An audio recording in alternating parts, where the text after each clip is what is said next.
지구촌 곳곳의 소식을 전문가의 깊이 있는 분석과 함께 전해드리는 아침엔 세계 시간입니다. 알렉산드르 루카셴코 벨라루스 대통령과 블라디미르 푸틴 러시아 대통령이 어제 만났습니다. 한 달 넘게 이어지고 있는 벨라루스 반정부 시위의 최대 분수령으로 꼽히고 있습니다.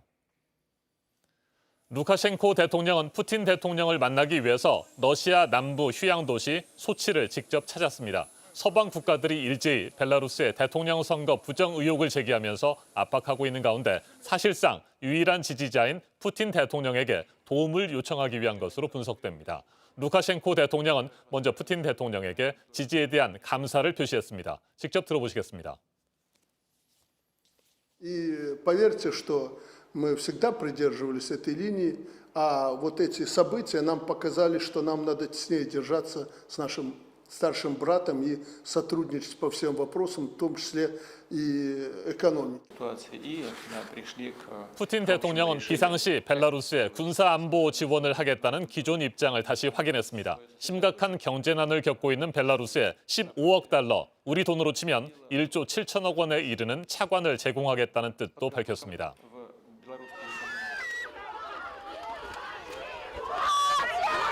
벨라루스의 반정부 시위는 갈수록 격화되고 있습니다. 대선 이후 한 달이 넘도록 시위가 이어지면서 지금까지 최소 7천 명 넘게 체포됐습니다. 하지만 시위 참가자는 계속해서 늘어나고 있습니다. 현지 언론에 따르면 지난 주말 시위에는 15만 명 이상이 참가했습니다.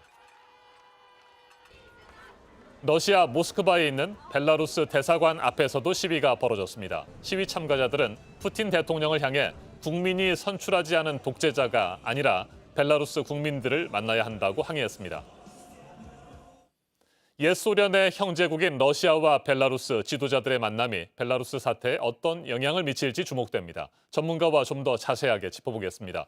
정재원 국민대 유라시아 학과 교수 전화로 연결됐습니다. 교수님 안녕하십니까? 예, 안녕하십니까? 네, 푸틴 대통령으로부터 군사와 경제 분야 지원 약속을 얻어냈습니다. 루카셴코 대통령. 러시아 방문 목적을 달성했다고 볼 수 있을까요? 예, 우리가 충분히 예상할 수 있었듯이 일단은 아주 러시아의 확고한 지지를 다양한 분야에서 다짐받고자 했던 방문 목적을 달성한 것으로 보입니다. 그런데 이제 이로 인해서 향후 시위는 이제 반러시아적인 경향도 강화될 텐데요. 이로써 앞으로 많은 부분이 서방 국가들이 벨라루스에 대해서 관심을 어느 정도 갖고 이제 개입하느냐의 문제로 바뀌게 되는 그런 어떤 중요한 터닝 포인트가 되었다고 지금 봅니다. 네, 푸틴 대통령이 루카셴코 정권을 계속해서 지지하는 이유는 뭘까요? 예, 일단은 그 벨라루스에 뭔가 그 러시아와 껄끄러운 그러한 정권이 등장한 게 제일 큰 우려겠고요. 그 다음에는 이제 조금 전에도 나왔지만 이 벨라루스 시위 사태가 과거 색깔 혁명처럼 어떤 이 민주화 운동이 러시아로 이어질 수 있기 때문에 굉장히 반드시 막아야 된다는 우려가 제일 클 것이라고 이제 짐작됩니다. 다만 이제 러시아와 벨라루스 간의 어떤 국가 통합을 이 기회에 강화할 것이다, 러시아가.